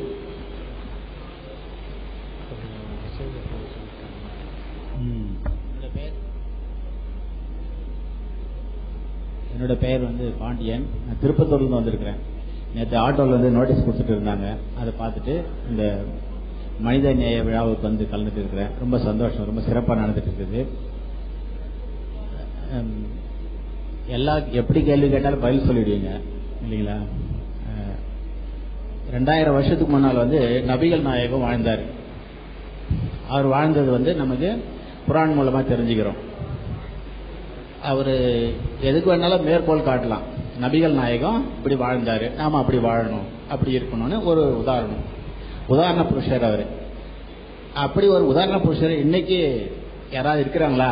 அல்லது நான் அந்த மாதிரி வாழ்ந்துட்டு இருக்கிறேன்றது விட்னஸ் சாட்சி சொல்றதுக்கு ஒரு ஆள் இருக்கிறாங்களா அப்படின்றது ஒரு சந்தேகம். ரெண்டாவது வந்து இப்ப நீங்க இவ்வளவு விளக்கம் சொல்றீங்கன்னு வச்சுங்களேன், எந்த கேள்வி கேட்டாலும் ஒரு பதில சொல்லிடுவீங்க. குர்ஆனை எடுத்துக்குவீங்க, இல்ல நபிகள் நாயகம் ஏதோ ஒரு சுத்தி வலிச்சு ஒரு பதில சொல்லிடுவீங்க. இப்படி அப்பவும் சொல்லியிருக்கார், நபிகள் நாயகம் பீரியட்லயும் சொல்லிக்கிறாரு, இப்பவும் சொல்லிட்டு இருக்கீங்க. அவர் வந்து வந்து சொன்னாரு. அப்படி சொல்றதுனால உங்களை வந்து இறை தூதுவர்னு நீங்க பிரகடனப்படுத்துவீங்களா? நான் ஒரு மெசஞ்சர், நான் வந்து இப்படி சொல்றேன், உங்களுக்கு நாலேஜ் இருக்குது, ஃபுல்லா மைண்ட்ல வந்து நாலேஜ் இருக்குது, குர்ஆன் எல்லாம் தரவு பண்ணிட்டு இருக்கீங்க, மற்ற இதையும் பண்ணிட்டு இருப்பீங்க. ஏறக்குறைய உலகத்துல எத்தனை மதங்கள் இருக்குதோ எல்லாத்தையும் நீங்க வந்து தரவு பண்ணல பதில் சொல்லிட்டு இருக்கீங்க. அப்ப நீங்க மெசஞ்சர் இறை தூதுவர்னு உங்களை டிக்ளேர் பண்றதுக்காக இந்த மாதிரி வினாக்கள் எல்லாம் நீங்க பேசுறீங்களா அப்படின்னு பார்க்கணும். முதல் கேள்வி அது. ரெண்டாவது கேள்வி இது. அப்புறம் வந்து நீங்க எதாவது பதில் சொல்றதுனா நபிகள் நாயகத்தை தான் வந்து மேற்கோள் காட்டுறீங்க. நபிகள் நாயகம் இறைவனை சொன்னார், நீங்க நபிகள் நாயகத்தை சொல்றீங்க. இறைவனை புகழறது வந்து அவர் அதிகமா புகழ்ந்திருக்கிறாரு. நீங்க ஒரு நபிகள் நாயகம் உங்களை போற மனிதன் தான், நம்மள போற மனிதன். அப்ப எதுக்கு எடுத்தாலும் நீங்க நபிகள் நாயகத்தை தான் மேற்கோள் காட்டுறீங்க, இறைவனை விட்டுடுறீங்க இல்லையா? அப்ப இரண்டாம் நிலைக்கு வந்துடுறீங்க. அப்ப முதல் நிலையில் இருக்கிற அந்த இறைவனை அல்லாஹ்வை வந்து நீங்க வந்து பிரேஸ் பண்றது, அதாவது மகிமைப்படுத்துறதுலயே எல்லாத்திலையும் நீங்க குறைஞ்சு போயிட்டு இருக்கீங்க இல்லைங்களா? அப்ப இதை வந்து நீங்க இறைவனை தான் முன்னிலைப்படுத்தணுமே தவிர நபிகள் நாயகத்தை முன்னிலைப்படுத்தக்கூடாது. அப்போ இதுக்கெல்லாம் வந்து நீங்க நல்ல கேள்விதான். நன்றிங்க ஐயா. வந்து 3 செய்திகளை சொல்லி இருக்கிறாங்க. நபிகள் நாயகத்தின் ஒரு உதாரண புருஷர், அதாவது மாடல், அவர்களை பத்தி பேசக்கூடிய நீங்க ஒரு ஆளையாவது அவங்க மாதிரி நடக்கிறாங்கன்னு காட்ட இயலுமா அப்படிங்கறது அவங்க கேட்கறாங்க. காட்ட நிறைய ஆயிரக்கணக்கான பேர், 100% காட்ட இயலாது. அவங்க இன்னைக்கு வந்து பாக்குறோம், பணம்னு சொன்னா மனிதன் வந்து வாயை திறக்கிறான். ஒரு 5 லட்சம் 10 லட்சம் 2 லட்சம் 3 லட்சம் எல்லாம் ஒரு இளைஞனுக்கு வந்து டவுரியாக கொடுக்க ரெடியா இருக்கிறாங்க. அந்த இளைஞன் வேணாங்கிறான், காசை வேணாம் பானா. ஒரு இளமை பருவத்தில் ஒரு 2 லட்சம் 3 லட்சம் ரூபாய் கிடைக்கிறது என்பது சாதாரண மேட்டர் கிடையாது. அப்ப நபிகள் நாயகத்தின் மீது கொண்ட அந்த மரியாதையினாலையும் அவங்க தடை செஞ்சிருக்கிறாங்கிற காரணத்தினாலையும் அதை வேண்டாம் என்று ஒருத்தன் சொல்றான் பாருங்க, அந்த இடத்தில் அவன் நபிகள் நாயகத்தை தான் ஃபாலோ பண்றான். வட்டி வாங்குறதுக்கு ஒரு நெருக்கடி வரக்கூடிய நேரத்தில், அல்லது வட்டி வாங்கினால் சம்பாதிக்கலாங்கிற ஒரு கட்டத்தில் வந்து நான் வாங்க முடியாது என்று உறுதியா ஒருத்தன் நிக்கிறான் பாருங்க, அந்த இடத்துல அவன் நபிகள் நாயகத்தை ஃபாலோ பண்றான். அப்படி வந்து அவங்க சொன்ன 100 விஷயத்துல நான் ஒரு 10 விஷயத்தை ஃபாலோ பண்ணுவேன், நான் ஃபாலோ பண்ணாத 10 விஷயத்தை இவர் ஃபாலோ பண்ணுவாரு, இவர் ஃபாலோ பண்ணாத இன்னொரு 10 விஷயத்தை அவர் ஃபாலோ பண்ணுவாரு. 100% பண்ணக்கூடியவர்கள் இருக்கலாம், நமக்கு தெரியல, என்னதான் காட்டி சொல்ல முடியாது. ஏன்னா ஒரு மனிதனுடைய அந்தரங்கம் உள்ளுக்குள் நடக்கிறது எல்லாத்தையும் கவனிச்சாதான் தீர்மானிக்க முடியும், அது யாராலையும் சொல்ல இயலாது. ஆனால் அவர் ஒரு உதாரண புருஷர் என்று சொன்னாலே அவரை ஃபாலோ பண்ணுவதற்கு தான் உதாரண புருஷர் சொல்ல முடியும், பாராட்டுவதற்காக உரியவர் அல்ல, அதை வழங்கிடணும். இரண்டாவது வந்து இப்ப நான் நீங்க கேள்வி கேட்கறீங்க, நான் பதில் சொல்றேன். இப்படிலாம் சொல்றதுனால உங்களையும் இறை தூதர் நீங்க சொல்ல போறீங்களா? நபிகள் நான் எப்படி இறை தூதர்னு சொன்னாங்களோ நீங்களும் ஒரு மெசஞ்சர்னு உங்களை சொல்லிக்கிற வர்றீங்களா அப்படின்னு கேட்கிறாங்க. கண்டிப்பா சொல்ல முடியாது. நபிகள் நாயகத்தை இறை தூதர்னு சொன்னது வந்து கேட்ட கேள்விக்கெல்லாம் பதில் சொன்னதுக்காக அல்ல. நபிகள் நாயகத்தை இறைத்துதர் நாங்க நம்புறதுக்கு காரணம் என்னன்னு கேட்டா அந்த 100% சுத்தமான வாழ்க்கை, அந்த நேர்மை, அந்த நம்ம கற்பனை பண்ண முடியாத அந்த வறுமை, ஒரு மாபெரும் சக்கரவர்த்தி என்னை கொண்டே உட்கார வச்சா நான் அப்படியா இருப்பேன்? நபிகள் நாயகம் இருந்த இடத்துல நான் இருந்தேன்னு சொன்னா அந்த 5 கஞ்சி குடிசையில நான் வாழ்வேன். அவ்வளவு நான் நீ ரொம்ப கொள்ளையடிக்காட்டாலும் ஒரு அளவுக்கு அடிக்கத்தானே செய்வேன். இது மனுஷன். அதனால நபிகள் நாயகத்தை ஆயிரக்கணக்கான உரைகள்ல உரசி பார்த்து விட்டு அவங்களை இறை தூதர் நம்புறமே தவிர கேள்விக்கு பதில் சொன்னதுக்காக அவங்களை இறை தூதர்னு சொல்லல. எத்தனையோ கேள்விக்கு பதில் சொல்லக்கூடிய 1 நம்பர் சைத்தான் அவளா இருக்கான். கேட்ட கேள்விலாம் டக்கு டக்குன்னு பதில் வரும். அவன் வாழ்க்கையில மகா கெட்டவனா இருப்பான். நீங்க பாக்குறீங்க, பதில் சொன்னதுனால ஒருவர் இறை தூதர் ஆயிர முடியுமா? அது முடியாது. நான் பதில் சொல்றேன் என்று சொன்னா நான் நபிகள் நாயகத்தினுடைய அந்த ஹதீஸ் சொல்லக்கூடிய அரபு மொழி படிச்சிருக்கிறேன். அதனால குர்ஆன் எனக்கு அரபில படிக்கும்போது எனக்கு விளங்கும். நபிகள் நாயகம் பேசுனது அரபுல அவங்க பேசுனது எனக்கு தமிழ்ல வழங்குற மாதிரி விளங்கும். அந்த விளங்குனதை உங்கள்கிட்ட சொல்றேன். நான் சொல்றது நான் செய்தி சொல்வதில்லை, நானும் ஆராய்ச்சி பண்ணி கண்டுபிடிச்சும் சொல்வதில்லை. இருக்கிறத எடுத்து சொல்ற வேலை தான் நம்ம செய்யறோமே தவிர அதனால நம்ம மெசஞ்சர் என்றெல்லாம் சொல்ல முடியாது. இன்னும் சொல்ல போனா நபிகள் நாயகம் சொல்லிவிட்டாங்க, எனக்கு பிறகு இறை தூதர் கிடையாது, நான் தான் கடைசி தூதர். அது குர்ஆனை இறைவன் பாதுகாத்து வச்சிருக்கிறான். இறை வேதம் பாதுகாக்கப்படாட்டி தான் இன்னொரு தூதர் வருவார். குர்ஆன் நபிகள் நாயகம் காலத்தில் அருளப்பட்ட மாதிரி இன்னைக்கு வரைக்கும் பாதுகாத்து நம்ம கைவசத்தில் இருக்கும் பொழுது இன்னொரு மெசஞ்சர் வர வேண்டிய அவசியம் கிடையாதுங்கிறதுனால யாரும் மெசஞ்சர் வரமாட்டாங்க என்று முஸ்லீம்களுடைய நம்பிக்கை. ஒரு காலத்தில் நாங்க அப்படி சொல்லவும் மாட்டோம். அப்படி சொன்னா முஸ்லிம்கள் ஏற்றுக்கவும் மாட்டாங்க. தெளிவா இருக்கிறாங்க. நபிகள் நாயகத்துக்கு பிறகு இன்னொரு மெசஞ்சர் கிடையாது அப்படிங்கறதுல. அடுத்து ஐயாவுடைய 3வது கேள்வி என்ன கேட்டீங்க?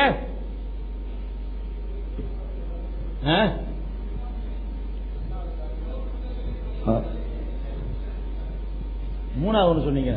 அதிகப்படியா இறைவனை புகழ்ந்து பேசுறது நபிகள் நாயகத்தை நீங்க புகழ்ந்து பேசுறது. அப்ப நீங்க என்ன சொன்னாலுமே நபிகள் நாயகத்தை தான் நீங்க மேற்கோள் காட்டுறீங்களே தவிர இறைவனை காட்ட மாட்டேங்கிறீங்க.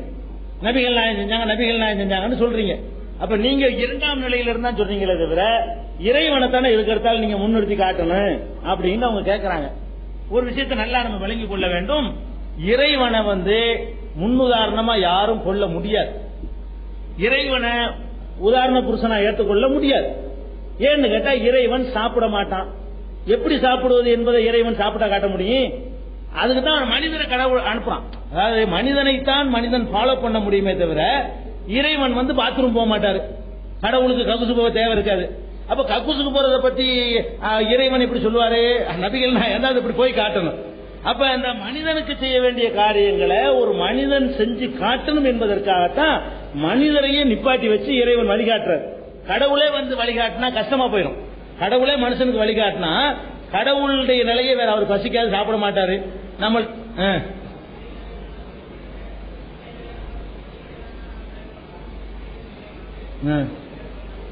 ஆமாமா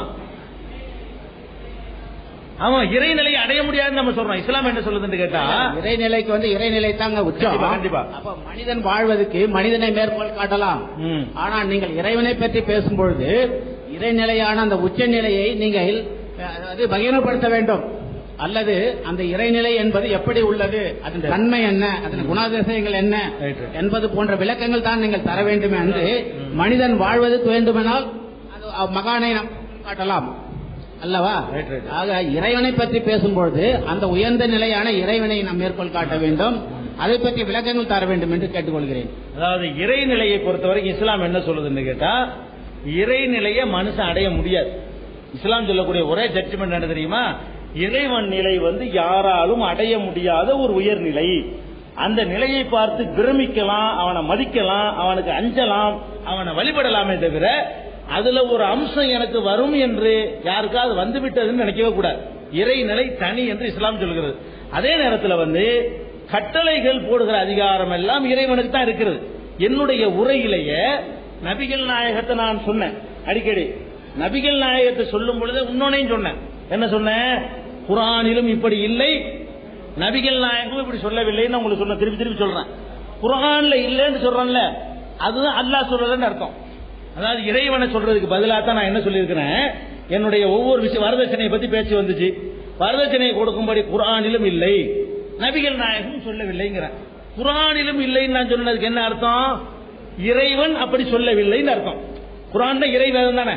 அப்ப இறைவன் சொல்வதற்கு பதிலாக அவனுடைய வேத புத்தகத்தை நான் சொல்லியிருக்கிறேன். ஒவ்வொரு தடவை மேற்கோள் காட்டும் பொழுதும் இது குர்ஆன்ல இல்ல, நபிகள் நாயகம் சொல்லல, நபிகள் நாயகம் மனிதர் அவர் சொல்லிவிடுறோம். குர்ஆன் தான் நமக்கு தெரியுமே தவிர இறைவன் நம்ம பார்க்கல. அப்ப இறைவனுடைய வேதத்தை சொல்றதன் மூலமாக குர்ஆனில் இல்லைன்னா இறைவன் சொல்லல, அப்ப இறைவனும் சொல்லல, நபிகள் நாயகம் சொல்லல. நான் முன்னிலையை தான் படுத்தியிருக்கிறேன். இந்த குர்ஆன் சொன்னதுனால உங்களுக்கு அந்த ஒரு கன்ஃபியூஸ் வந்திருக்குது. ஒவ்வொரு விஷயத்தை நான் சொல்லும் பொழுது தீவிரவாதத்தை பத்தி கேள்வி கேட்டாங்க, அது குர்ஆன்ல இல்ல, நபிகள் நாயகம் சொல்லலங்கிறேன். அப்படின்னா என்ன அர்த்தம்? அல்லாஹ்வும் சொல்லவில்லை, நபிகள் நாயகமும் சொல்லவில்லைன்னு அர்த்தம். அப்ப அல்லாஹ்வும் சொல்லவில்லைங்கிறதுக்கு பதிலா நான் வேற வார்த்தையை பயன்படுத்தி இருக்கிறேன், குர்ஆனில் இல்லைன்னு. அதனால அந்த அவங்க ஒரே நபிகள் நாயகத்தை நீ சொல்லிட்டு இருக்கிறீங்களே, அல்லாஹ் விட்டுறீங்களே, இந்த கருத்து வந்திருக்குது. ஆனால் குர்ஆனை சொல்லும் பொழுது இறைவன் சொல்லலைங்கிற அர்த்தத்துல நான் சொல்றேன். ஃபர்ஸ்ட் இறைவனை தான் சொல்லணும். கண்டிப்பா நபிகள் நாயகம் ரெண்டாவது நிலை கூட இல்ல. இறைவனுக்கு அடுத்து ஒரு நிலையே கிடையாது. ரெண்டாவதுங்கிறதுல கூட வைக்கலாது. இறைவன் அது ஒரு தனி. மனிதர்களில் நபிகள் நாயகத்தை முதலிடத்தில் வைக்கலாமே தவிர இறைவனுக்கு அடுத்த நிலையில எல்லாம் நபிகள் நாயகத்தை நாங்க வைக்க மாட்டோம். அதான் அது கரெக்ட். குர்ஆன்ல இறைவன் அர்த்தம், குர்ஆன் இல்லைன்னு சொன்னா இறைவன் சொல்லலன்னு அர்த்தம். இறைவன் அல்ல, குர்ஆனில் இல்லைங்கிற வார்த்தைக்கு அர்த்தம் இறைவன் சொல்லவில்லை, இறைவன் சொல்லி இருக்கிறான். அந்த அர்த்தத்தில் நான் சொல்றேன். அப்ப இறைவனை தானே முன்னிறுத்துறோம்.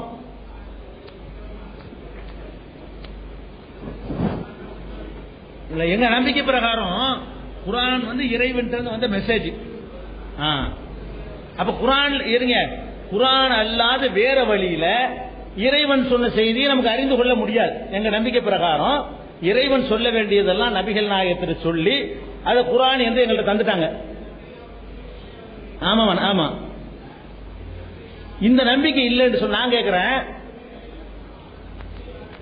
இல்ல அப்படி வரலன்னு சொன்னா இறைவன் சொன்னான் என்று யாரு வேண்டாலும் எதை வேண்டாலும் சொல்லிட்டு போயிடலாமே, எப்படி கண்டுபிடிக்கிறது? ஏதாவது ஒரு எல்லையில ஆவணுமே. எதை? ஆமா, மக்கள் தான் அளவுகோலா? மக்கள் தான் இந்த போலி சாமியாரெல்லாம் ஏத்துக்கிறாங்களா? அது எப்படி அளவுகோலாகும்? மக்கள் தப்பா தான் ஏத்துக்குவாங்க, மக்கள் கரெக்டா ஆய்வு பண்ணலாம் ஏத்துக்க மாட்டாங்க. நான் தான் கடவுள் வாரிசுங்கிறோம், சாமியாரை ஏத்துக்கு தான் போறாங்க. அப்ப நம்ம அதை தீர்மானம் ஆகிக்கலாது. இறைவன் சொன்னான் என்பதை அறிந்து கொள்வதற்கு தூதர்கள் வழியாகத்தான் அறிந்து கொள்ள முடியும். நபிகள் நாயகம் வழியா இந்த கொண்டாந்து தந்துட்டாங்க. வேற வழியில எனக்கு கடவுள்கிட்ட தொடர்புக்கு வழி இல்லை. அதனால அதான் நாம நம்புறது குர்ஆன்ல உள்ளதுதான் இறைவன் சொன்னது, வேற வகையில உள்ள நமக்கு அறிய முடியாது. அதான் எங்களுக்கு தெரியும். சான்ஸ் இல்லையே, சான்ஸ் இல்லையில எந்த வழியில இறைவன் சொன்னது நீ அறிஞ்சுக்கிறீங்க சொல்லுங்க, எனக்கு வேற வழி சொல்லுங்க. இறைவன் சொன்னதை முகமது நபி இறைவன் வாங்கி தந்துட்டாரு நான் சொல்லிவிட்டேன். நீங்க வேற வழியில எப்படி அறியலாங்கிறீங்க? நம்மள்ட்ட கடவுள் பேசுவாருங்கிறீங்களா? என்கிட்ட உங்கள்ட்ட பேச போறாரா? இல்ல. சரி, பேசுவார் நீங்க நினைச்சாலும் அதை எப்படி ப்ரூவ் பண்றது? அது பெரிய விஷயங்கள். அது அதான் அதனாலதான் என்ன சொல்றோம்னா நிறுத்திடணும் ஒரு அளவோட. எது நம்மளை குழப்பமோ, எது நம்மளை பலவிதமான ஏமாற்றுக்காரர்களும் இறைவன் என்கிட்ட பேசினான்னு சொல்லலாம்ல. ஏமாற்றக்கூடியவர்களும் இறைவன் என்னிடத்துல பேசினான்னு நம்மளை ஏமாத்திட்டு போகலாம். ஒரு நம்பிக்கையான ஒரு ஆள் மேல பாரத்தை போட்டுவிட்டு சரி இவர் எல்லா வகையிலும் சோதனையில தேடுறாரு, இவரும் நிறுத்திக்கிறோம். அவர் அப்பழுக்கற்ற ஒரு ஆளா நிரூபணம் ஆயிருக்கார் வரலாற்றுல அப்படின்னா நமக்கு பாதுகாப்பு. இல்லன்னு வாசல திறந்து வச்சீங்கன்னா உங்கள்ட்ட ஒருத்தர் 10,000 ரூபாய் கடன் கேட்பாரு, நீங்க கொடுக்க மாட்டேங்க. இல்ல இறைவன் தான் வாங்கிக்கிற சொன்னாரு பாரு, வருமா இல்லையா? இறைவன் தான் சொன்னார் நீங்க கொடுங்க பாரு, அதெல்லாம் வந்துடுற. சரி, நம்பர் 10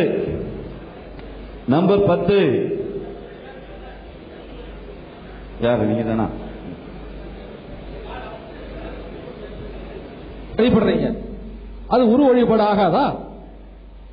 நாங்கள் உருவனை இந்துக்கள் ஒரு முருகனையோ ஒரு சிவலிங்கத்தையோ வணங்கினால் அது உரு வழிபாடு. உங்களுடைய 5 கடமைகளில் ஒன்றான புனித பயணமான மெக்கா பயணத்திலே காபாவை வணங்குகின்றீர்கள், அது உரு வழிபாடு ஆகாதா? முதல் கேள்வி. நம்பர் 2, நீங்க தமிழர்,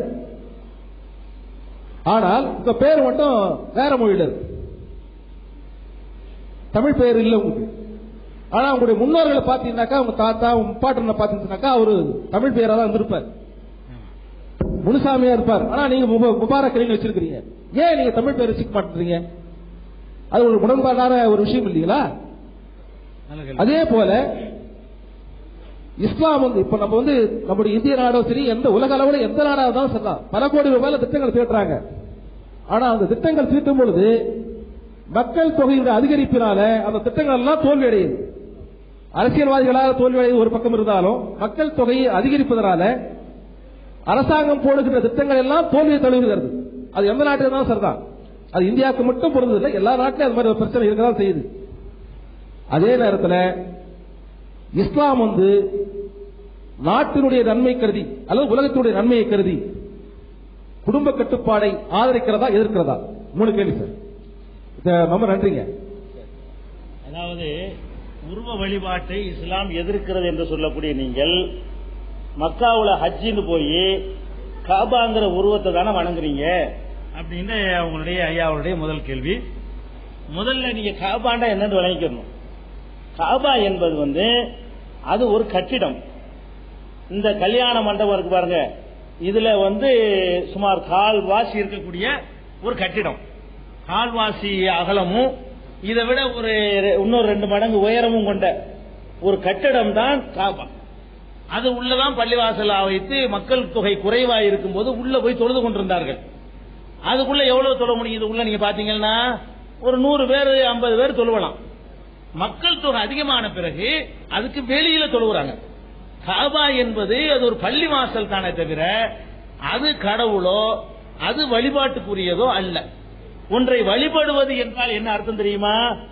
அது நமக்கு நோய் தீர்க்கும், நம்முடைய வறுமையை போக்கும், நம்ம பேசுவதை கேட்கும், நம்ம காரியத்தை நிறைவேற்றும் என்று நினைத்தால் தான் வழிபாடு. இப்ப நான் இதுக்கு முன்னாடி நிக்கிறேன், இதுக்கு முன்னாடி நின்று உங்கள்கிட்ட பேசின காரணத்தினால இதை நான் வழிபட்டேன்னு நீங்க சொல்ல மாட்டீங்க. இதுக்கு முன்னாடி நான் நிக்கிறேனே தவிர இதை நான் வழிபட்டேன்னு நீங்க சொல்ல மாட்டீங்க. அதே நேரத்தில் ஒரு சிலைக்கு முன்னாடி ஒருத்தர் நிக்கக்கூடியவர் வந்து எதுக்கு நிக்கிறார் தெரியுமா? இது நம்முடைய கவலையை போக்கும், நம்ம வறுமையை தீர்க்கும், நம்ம பேசுவதை அது செவி கொடுக்கும், நம்ம நினைத்ததை நடத்தி காட்டும் அப்படின்னு நினைக்கிறாரு பாருங்க. அதுக்கு தான் வழிபாடு. எங்க நம்பிக்கை பிரகாரம் அந்த காபாவுக்கிட்ட நின்று கொண்டு லப்பைக் லப்பைக்குன்னா எல்லாம் சொல்லுவாங்க. லப்பைக்குன்னா இறைவா இதோ உன்னிடத்தில் வந்து விட்டோம்னு சொல்லுவாங்களே தவிர காபாவை நோக்கி எந்த ஒரு கோரிக்கையும் இருக்காது. காபாவே நீதான் எங்களுடைய கவலையை போக்க வேண்டும், காபாவே நீதான் எங்களுக்கு பணத்தை தர வேண்டும், காபாவே எனக்கு நீதான் ஆம்பளை பிள்ளையை தர வேண்டும் கேட்பாங்களான்னா கேட்க கூடாது. கேட்டா ஒரு முஸ்லீமை விட்டு வெளியே போயிடுவார், முஸ்லீமை விட்டே வெளியே போயிடுவார். அதனால இஸ்லாம் என்ன சொல்லுதுன்னு கேட்டா, உலகத்திலேயே கடவுள் வந்து ஒரு ஜோடி மனிதர்களை படைக்கிறார். ஆதாம் ஏவாள்னு கிறிஸ்தவர்கள் சொல்லுவாங்க, நாங்க வந்து ஆதம் ஹவ்வான்னு சொல்லுவோம் முஸ்லிம்கள். அப்ப ஒரே ஒரு ஆணையும் ஒரே ஒரு பெண்ணையும் இறைவன் படைக்கிறாரு. அவங்க 2 பேரும் வழிபடுவதற்காக வேண்டி அந்த ஆலயத்தை ஃபர்ஸ்ட் கட்டினாங்க. அது பல சந்தர்ப்பங்களில் சிதிலமடைய பின்னாடி வந்தவர்கள் கட்டிக்கொண்டே வந்தார்கள். அது முதல் ஆலயமா இருக்கிற காரணத்தினால அந்த இடத்துல போய் முதல்ல கடவுள் அந்த பூமியில வணங்கின இடம் அதுதான். ஒரே இறைவனை எங்க நம்பிக்கை பிரகாரம் பூமியில வணங்கின இடம் அதுதான் காரணத்தினால அந்த இடத்துல எல்லா மக்களும் போறோம். அது எதுக்கு போறோம்? அங்க இறைவன் இருக்காங்க போறோமான்னா கிடையாது. இறைவன் இங்க இருக்காங்கிறதுக்கான பள்ளிவாசலுக்கு போறது இல்ல, தெருவுல கூட நாங்க துணியை விரிச்சு தொழுதரலாம். அங்க எதுக்கு போறோம்னு சொன்னா சர்வதேச அளவுல உலகத்தில் உள்ள எல்லா மக்களையும் கூட்டி ஒரே ஆப்பிரிக்காக்காரன், ஐரோப்பியக்காரன், தமிழன், ஹிந்தி பேசுறவன் எல்லாம் தோளோட தோல் உரசி அவங்க இவன் தலையில போட்டு நாங்க சஜிதான்னு ஒரு வணக்கம் செய்வோம். அந்த மாதிரி ஒரு உலகளாவிய ஒரு சகோதரத்துவத்தை உண்டாக்குறதுக்காக வேண்டி ஒரு இடத்துல அசம்பிள் ஆகணும். அந்த அசம்பிள் ஆகுற இடம் முதல்ல இறைவனை வணங்கின இடமாக இருக்கட்டுமே. அதுதானே தவிர முஸ்லீம் ஒருத்தன் போய் காபாவே நீதான் எங்களை காப்பாற்றணும்னா முஸ்லீமே இல்லவன் காபாவை வணங்க கூடாது. நாங்க சொல்றோம், இப்போ சொல்றோம், காபாங்கிற ஆலயத்தை ஒருவன் வணங்கினானையானால் அவன் முஸ்லீம் இல்லை. காபா கிட்ட நின்று கொண்டு அல்லாஹ்வைத்தான் வணங்க வேண்டுமே தவிர காபா வணங்க கூடாது. ஐயாவுடைய அடுத்தது என்னன்னு கேட்டா, இது நிறைய பேருக்கு உள்ள ஒரு சந்தேகம். இப்ப உங்களுடைய பெயர்களை கேட்டீங்கன்னா இளங்கோவன், பார்த்தசாரதி, ராமசாமி, கந்தசாமி, முத்துசாமின்னு சொல்லுவீங்க. எங்கள்கிட்ட வந்து கேட்டீங்கன்னா இப்ராஹிம், மூசா, முஸ்தபா, அப்துல் காதர், அப்துல் ரஹ்மான் சொல்லுவீங்க. அது ஏன் நீங்க தமிழ்நாட்டில் பிறந்துட்டு அரபு நாட்டிலே அரபு மொழியிலே உங்களுடைய பேரை வச்சுக்கிறீங்க, தமிழ்ல வச்சுக்கிட்டா என்ன அப்படிங்கிறது ஒரு கேள்வி. அந்த ஐயாவுக்கு மட்டும் இல்லாம பெரும்பாலான சகோதரருடைய உள்ளங்கள்ல இருக்கக்கூடிய ஒரு கேள்வியை தான் பிரதிபலிச்சிருக்கிறாங்க. ஃபர்ஸ்ட் முதல் விஷயம் என்னன்னு கேட்டா, இது பற்றி இஸ்லாத்தின் நிலைப்பாடு என்னன்னு விளங்கிக்கணும். குர்ஆன்லயோ நபிகள் நாயகத்தினுடைய போதனையிலேயோ உங்களுடைய பேரை அரபு மொழியில வைங்கன்னு சொல்லப்படவே இல்லை. ஃபர்ஸ்ட் வழங்கிடும். குர்ஆன்ல எந்த இடத்துலயுமே நீங்கள் உங்கள் பிள்ளைகளுக்கு பேர் சூட்டுவதாக இருந்தால் அரபு மொழி பேரைத்தான் சூட்ட வேண்டும் சொல்லி இருக்கிறாங்க. குர்ஆன்ல இல்ல. நபிகள் நாயகமாவது அவங்க சொல்லி இருக்கிறாங்களான்னு கேட்டா அவங்களுடைய சொற்பொழிவுகள், அவங்களுடைய உரைகள் துவக்கப்பட்ட எந்த புஸ்தகத்திலையும் நபிகள் நாயகம் இப்படி ஆர்டர் போட்டாங்கன்னு கிடையாது. அப்ப இன்னும் சொல்ல போனா இப்ப முஸ்லிம்கள் வைக்கிற பல பேர்கள், இப்ராஹிம் பேர் வைக்கிறாங்க. நபிகள் நாயகம் காலத்தில் இந்த பேரை வச்சாங்க. இப்ராஹிங்கிற சொல்ல அரபு சொல்ல கிடையாது, முதல் விளங்கிக்கணும். இஸ்மாயில் பேர் வைக்கிறாங்க, அதெல்லாம் ஹிப்ரு மொழி. இஸ்மாயில் பேர் வைக்கிறாங்க முஸ்லிம்கள், அது அரபு மொழி கிடையாது. நபிகள் நாயகம் காலத்திலேயே அந்த பேர் வைக்கிறாங்க. இப்ராஹிமுக்கு அரபு மொழியில் அர்த்தம் நடி பார்த்தீங்கன்னா டிக்ஷனரியில் இருக்காது. இஸ்மாயில்ங்கிறது அரபி கிடையாது, மூசாங்கிறது அரபி கிடையாது, ஈசாங்கிறது அரபி கிடையாது, ஐயூபுங்கிறது அரபி கிடையாது, நூகுங்கிறது அரபி கிடையாது. இப்படியான நபிகள் நாயகத்துக்கு முந்தி வந்த தீர்க்கதரிசிகள் இவங்கெல்லாம் நபிகள் நாயகத்தை போலவே இந்த உலகத்துக்கு ஓரிரை கொள்கையை சொன்னவர்கள் தான் மூசாங்கிறவர். அத நபிகள் நாயகம் அவங்களுடைய மக்களுக்கு அந்த பேரா சூட்டினாங்க. ஆனா அரபி சொல்லி இல்லாது. அப்ப நபிகள் நாயகம் காலத்திலேயே ஹிப்ரு மொழியில உள்ள சொற்கள் எல்லாம் கூட அன்றைக்கு பேராக வைக்கப்பட்டிருக்கிறது. சொற்களுக்காக வைக்கப்படவில்லை, அந்த வாழ்ந்த நன்மக்களுடைய பேரா இருக்கிற காரணத்தினால வைக்கப்பட்டுச்சு.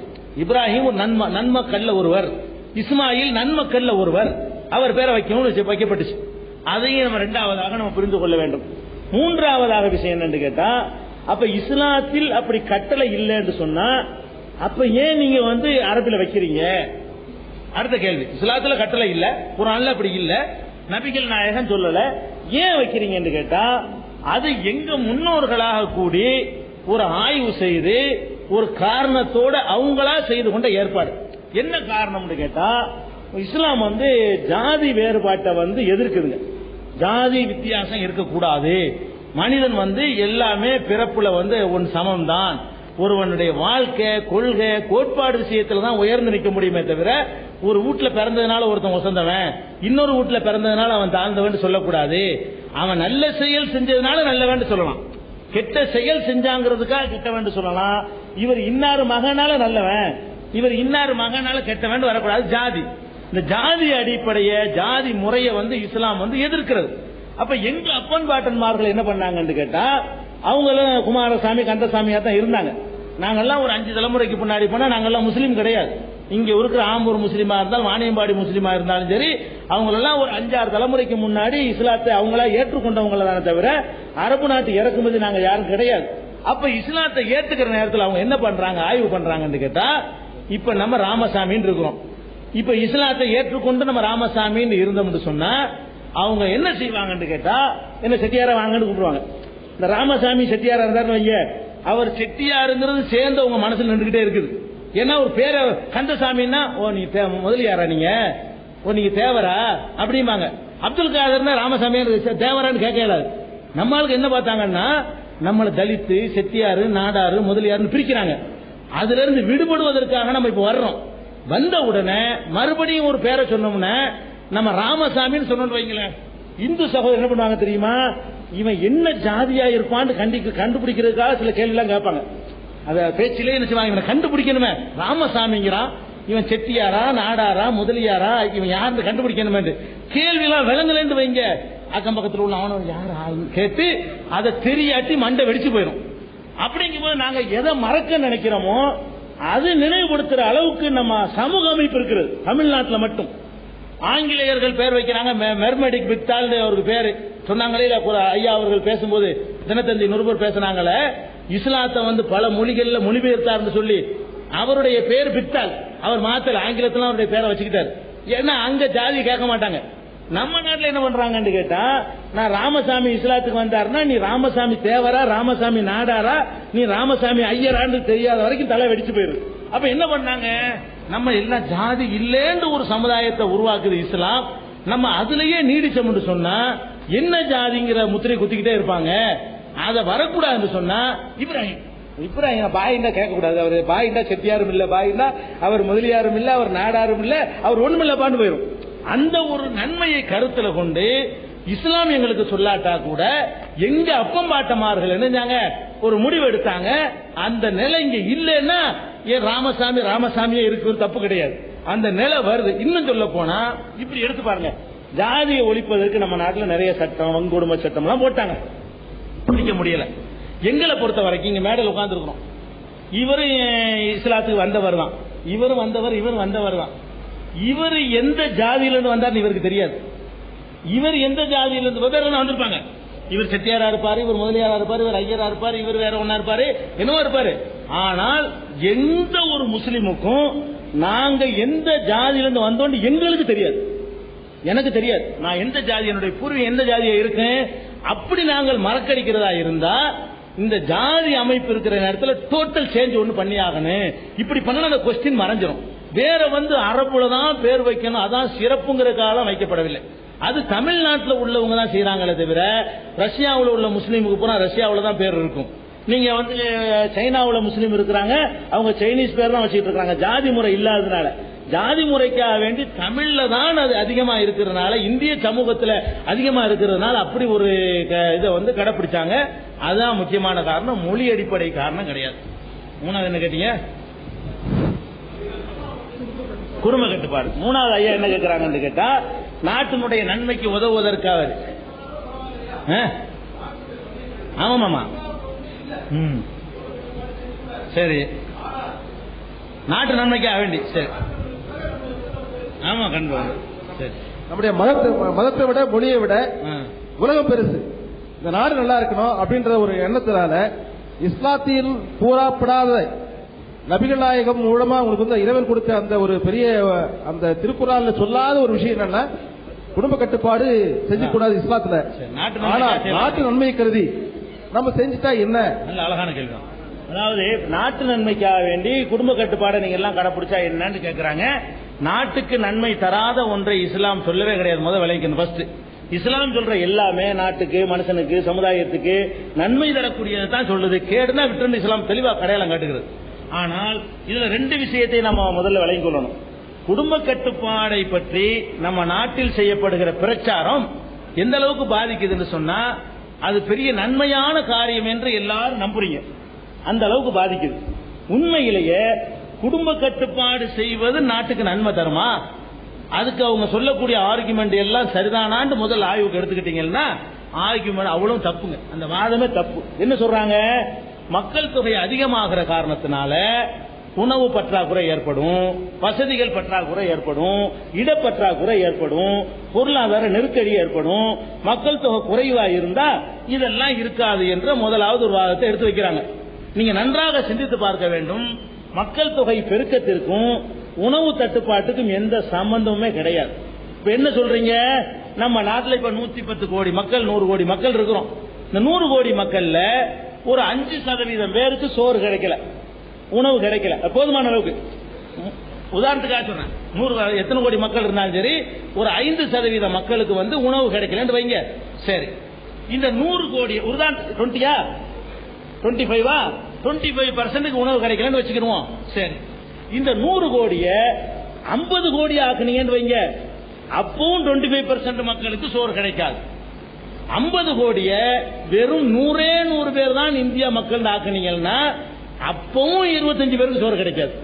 அப்ப சோறு கிடைக்காது என்பதற்கு மக்கள் தொகை பெருகிறதுக்கு எந்த சம்பந்தமும் கிடையாது. எல்லா காலங்களிலையும் சாப்பாடு கிடைக்காதவர்கள் இருந்து கொண்டேதான் இருக்கிறார்கள். இன்னும் சொல்ல போனால் மக்கள் தொகை பெருகி இருக்கிற இந்த காலத்துல மக்கள் தொகையை விட ஒரு 20-30 மடங்கு அதிகமாக உணவு இருப்பு இருக்கிறது.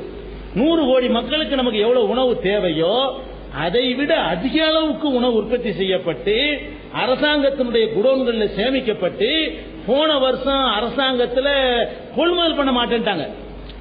வாஜ்பாய் அரசாங்கத்தில் மத்திய அரசாங்கம் விவசாயத்தை கொள்முதல் பண்ண வேண்டிய அரிசியை, கோதுமையை கொள்முதல் பண்ணல. ஏன்னு கேட்டா வைக்க இடம் இல்லையா, வைக்க இடம் இல்லாத அளவுக்கு இருப்பு இருக்குது, ஆனால் கிடைக்கல. அப்ப உணவு இல்லாததனால் கிடைக்காமல் இல்லை, நிர்வகிக்க தெரியாதனால் கிடைக்கவில்லை, நிர்வாக ஒழுங்கு இல்லாதனால் கிடைக்கவில்லை. முதல்ல விளங்கிக்கணும். உணவெல்லாம் இந்த நாட்டில் தட்டுப்பாடு கிடையாது, உலகத்தில் கிடையாது.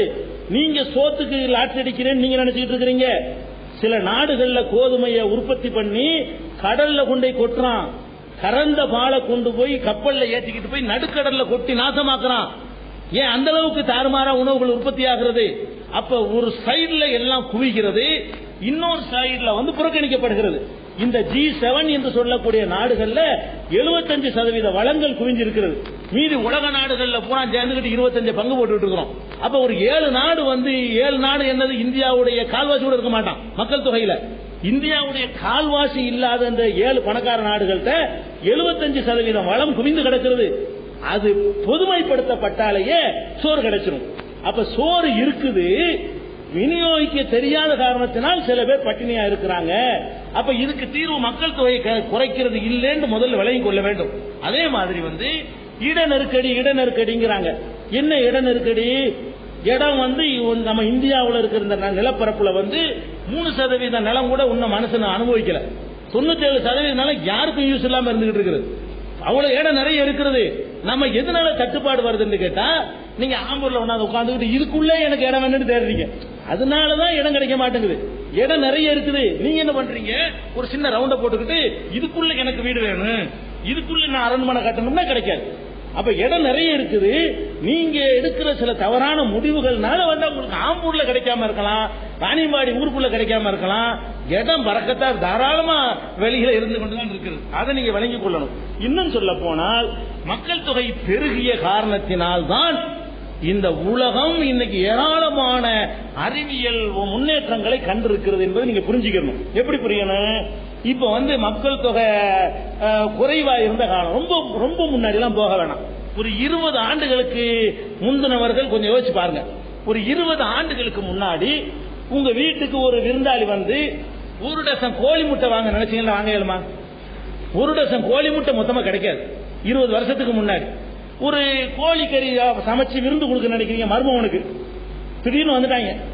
நினைச்சவனு கோழி வாங்க இயலுமா? ஒரு 20 வருஷத்துக்கு முன்னாடி கிராமம் அலைவாங்க வீடுகளில் போய்கிட்டு ஒரு கோழி வாங்குறது 2 நாள் ஆயிரும். அந்த மாதிரி இருந்த நிலை மாறி இப்ப வந்து எத்தனை லாரி வேணும் முட்டை உங்களுக்கு? இப்ப ஆம்பூர்ல வந்து எத்தனை லாரி உனக்கு முட்டை வேணும்னா இப்ப லாரி கணக்கில் நான் முட்டை இப்ப தர முடியும். எத்தனை கோழி வேணும்? ஒரு 1000 வேணுமா? 10,000 வேணுமா? 3 மணி நேரத்தில் எனக்கு இறக்கி தர முடியும். அப்ப மக்கள் தொகை பெருகும் பொழுது என்ன ஆகுதுன்னு கேட்டா, இது மனிதனுக்கு மூளை வேலை செய்யுது சார்பா. என்ன பண்றான்? நிறைய பெருகுது, தேவை அதிகமாகுது. நம்ம ஆராய்ச்சி பண்ணணும். என்ன பண்றான்னு கேட்டா, கோழி இருக்கிற முட்டை விடும்ல, அந்த காலத்துல நாட்டுக்கோழி வளர்க்குவாங்கன்னு சொன்னா மாசத்துக்கு 7 முட்டை விடும். 23 நாளைக்கு கத்திக்கிட்டே கிடக்கும். மறுபடியும் அடுத்த மாசத்துக்கு ஒரு 7 முட்டை விடும், 8 முட்டை விடும். மாசத்துக்கு 8 முட்டை விட்ட கோழி என்ன பண்ணிட்டான்னு கேட்டா, இது 30 நாள் முட்டை விட கோழியை மனுஷன் உண்டாக்குறான். மாசத்துக்கு 7 முட்டை விட்ட கோழியை இவன் என்ன பண்றான்? 30 நாள் முட்டை விடக்கூடிய ராணி சேவர் மாதிரியான அந்த உயர் சாதி கோழிகளை உருவாக்கி டெய்லி முட்டை. அது சேவல் கூட அதுக்கு தேவை கிடையாது. சேவல் இல்லாமலேயே என்ன செய்யாது? முட்டை இடக்கூடிய ராணி சேவர் மாதிரி கோழிகளை கண்டுபிடிச்சு 100 கோழி பண்ண ஒருத்தன் வச்சான்னா டெய்லி 100 முட்டை, டெய்லி 100 முட்டை. ஒரு நாள் கூட அதுக்கு ரெஸ்ட் வராது. அந்த மாதிரி இவன் கண்டுபிடிச்சதுக்கு என்ன காரணம்? மக்கள் தொகை பெருகுது, தேவை அதிகமாகுதுங்கும் பொழுது அந்த பொருள் தாராளமா கிடைக்கிறதுக்கான வழியை கண்டுபிடிக்கிறான். அதே மாதிரி வந்து ஒரு கோழி குஞ்சு உருவாக்குறதா இருந்தா ஒரு 10 முட்டையை வச்சு ஒரு கோழியை படுக்க வச்சு அது வந்து 7 முட்டைக்கு தான் சூடு 10, 3 முட்டை வீணா போயிடும். 7 குஞ்சு பொரிக்கும். இந்த 7 குஞ்சு பொரிக்கிறதுக்கு எத்தனை நாள் எடுத்துக்கிறோம். இப்ப என்ன பண்றான்? மிஷினுக்குள்ள கொண்டு போய் முட்டையை அடுக்கிறான். அது பாட்டுக்கு ஒரு 50,000 முட்டையை நாமக்கல் அமைக்க வச்சு மூடி வச்சு போடுறான். அப்புறமேல பார்த்தா அந்த கோழி அடகாக்குற அளவுக்கு அந்த முட்டை உள்ள இருக்குது. பிறக்கிறான், வருது பாட்டுக்கு 50,000 குஞ்சு. 50,000 குஞ்சு என்னதுக்கு? எத்தனை கோழி இருக்கு? ஒரு கோழி தேவை கிடையாது. அந்த சூட்டை கோழியுடைய மடி அந்த உடம்பு கொடுக்கக்கூடிய சூட்டை இவன் எந்திரங்கள் மூலமாக அந்த முட்டையில கரெக்டா செலுத்தி அதை குஞ்சியா உற்பத்தி பண்ணி பிராய்லர் கோழி 30 நாள்ல கோழி, 15 நாள்ல கோழி, 3 நாள்ல கோழி, ஜப்பான் காடை இப்படின்னு என்னென்னத்தையும் கொண்டாந்து இறக்குமதி பண்ணி கிடைக்க வச்சிருக்கிறானே. இதுக்கெல்லாம் என்ன காரணம்? மக்கள் பெருகுனதுனால வந்த வசதி இது. நீங்க இப்ப இங்க இருந்து மெட்ராஸுக்கு போறாங்க என்ன செய்வீங்க? அந்த காலத்துல நடந்து போவீங்க ஒரு 50 வருஷத்துக்கு முன்னாடி. இப்ப என்ன பண்றீங்க? பாயிண்ட் டு பாயிண்ட் இருக்கான்னு பாத்துட்டு இருக்கீங்க. சாதா பஸ் கூட ஏற மாட்டேங்கிறீங்க, அல்ல ட்ரெயின்ல ஏறிக்கிட்டு போறீங்க. இந்த ட்ரெயின் பஸ் எல்லாம் ஏன் கண்டுபிடிச்சான்? ஆம்பூர்ல 25 பேர், மெட்ராஸ்ல 200 பேர் இருந்தா கண்டுபிடிக்கலாமா? எப்படி கமர்ஷியலா அவனுக்கு கட்டுப்படி ஆகும்? ஒரு பஸ் ஓடுறாருந்தா ஒரு 60 பாசஞ்சர் டெய்லி ஏறணும், ஃபுல் ஆகணும், டிரைவருக்கு சம்பளம் கொடுக்கணும், அப்பதான் கட்டுப்படி ஆகும். அப்ப என்ன ஆகணும்? மக்கள் தொகை அதிகமாகும் பொழுது அவங்களை ஏற்றிட்டு போறதுக்கான வசதி நம்ம செஞ்சு கொடுக்கணும். மூளை வேலை செஞ்சு பஸ்ஸை கண்டுபிடிக்கிறான், காரை கண்டுபிடிக்கிறான், ரயிலை கண்டுபிடிக்கிறான். அந்த மைக்கை கண்டுபிடிச்சான். மொத்தத்துல ஆம்பூர்ல மக்கள் 15 பேர் வைங்க, இஸ்லாமிய மார்க்குன்னு சொல்லிட்டு உட்கார்ந்து பேசிட்டு போயிருவோம். இது தேவையில்லை. நீங்க பெருகி போன என்ன ஆகுது? இது தேவைப்படுது. இப்ப நிறைய பேர் இருக்கிறாங்க. ஒரு மனுஷனுக்கு ஒரு அளவு தான் கத்தைகளும். நிறைய பேருக்கு போறாங்க, அது ஒரு கருவி ஏதாவது இருக்குதா, இந்த சவுண்ட் அதிகமாகி கொடுக்க முடியுமான்னு கண்டுபிடிக்கிறான். அதே மாதிரி கடல் நீரை குடிநீராக்குறேங்கிறான். நம்ம தண்ணீரை என்ன நினைச்சிட்டு இருந்தோம், வானத்துல இருந்து பேஞ்சா தண்ணி, இல்லாட்டி குளத்துல தேக்கி வச்ச தண்ணி இருந்தோம். இவன் என்ன பண்றான், நிலத்தடி நீரை எடுத்தான், அதுவும் பத்தல. இப்ப என்ன பண்றான், அட போங்கடா கடல் நீரை நன்னீராக்குறேங்கிறான். கடல் நீரை கொண்டாந்து நன்னீராக்கி குடிக்கக்கூடிய நல்ல தண்ணீர் ஆக்குறேன்னு ஆராய்ச்சி பண்ணிட்டு இருக்கிற காட்சியை பாக்குறோம்.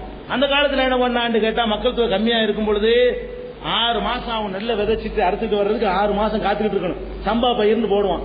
அப்புறம் மக்கள் தொகை பெருவன என்ன பண்ணா, குருவேன்னா அதுன்னா வருஷத்துக்கு 5 போடுறான். இப்ப பெருகி போன என்ன ஆகுது, தேவைப்படுது. இப்ப நிறைய பேர் இருக்கிறாங்க. ஒரு மனுஷனுக்கு ஒரு அளவு தான் கத்தைகளும். நிறைய பேருக்கு போறாங்க, அது ஒரு கருவி ஏதாவது இருக்குதா, இந்த சவுண்ட் அதிகமாகி கொடுக்க முடியுமான்னு கண்டுபிடிக்கிறான். அதே மாதிரி கடல் நீரை குடிநீராக்குறேங்கிறான். நம்ம தண்ணீரை என்ன நினைச்சிட்டு இருந்தோம், வானத்துல இருந்து பேஞ்சா தண்ணி, இல்லாட்டி குளத்துல தேக்கி வச்ச தண்ணி இருந்தோம். இவன் என்ன பண்றான், நிலத்தடி நீரை எடுத்தான், அதுவும் பத்தல. இப்ப என்ன பண்றான், அட போங்கடா கடல் நீரை நன்னீராக்குறேங்கிறான். கடல் நீரை கொண்டாந்து நன்னீராக்கி குடிக்கக்கூடிய நல்ல தண்ணீர் ஆக்குறேன்னு ஆராய்ச்சி பண்ணிட்டு இருக்கிற காட்சியை பாக்குறோம். அந்த காலத்துல என்ன பண்ணான்னு கேட்டா, மக்கள் தொகை கம்மியா இருக்கும் பொழுது 6 மாசம் அவன் நெல்லை விதைச்சிட்டு அறுத்துட்டு வர்றதுக்கு 6 மாசம் காத்துக்கிட்டு இருக்கணும். சம்பா பயிர்ந்து போடுவான். அப்புறம் மக்கள் தொகை பெருவன என்ன பண்ணா, குருவேன்னா அதுன்னா வருஷத்துக்கு 5 போடுறான். இப்ப தண்ணி தான் இல்ல, டெக்னாலஜி இருக்குது. தண்ணி இருக்கும்னா வருஷத்துக்கு 5 தடவை இருக்கலாம். இன்னும் சொல்ற குறிச்சு வச்சுக்கிறீங்க, இந்தியாவுடைய மக்கள் தொகை ஒரு 100 கோடியில 150 கோடியா போனால் காலையில கொண்டு நெல்லை விதைக்குமா, சாயந்தரம் வந்து அறுத்துட்டு வந்துருவான். சிரிக்கிறதுக்கு நான் சொல்லல, நிஜமா நடக்கும், உண்மையா நடக்கும். அவ்வளவு டெக்னாலஜி உலகத்தை. சந்திர மண்டலத்துக்கு போற முயற்சி கிறுக்கனாவ, சந்திர மண்டலத்துக்கு போய் என் முயற்சி பண்றான். ஒருவேளை இங்க இடம் இல்லாம போய்விட்டால் அப்ப என்ன பண்றது, நிறைய மக்கள் என்று சொல்லி அதை அட்வான்ஸ் பண்ணி வச்சுக்கிறான். போய் பார்க்கறான். அப்ப இவன் சந்திர சொட்டு நீர் விவசாயம் அந்த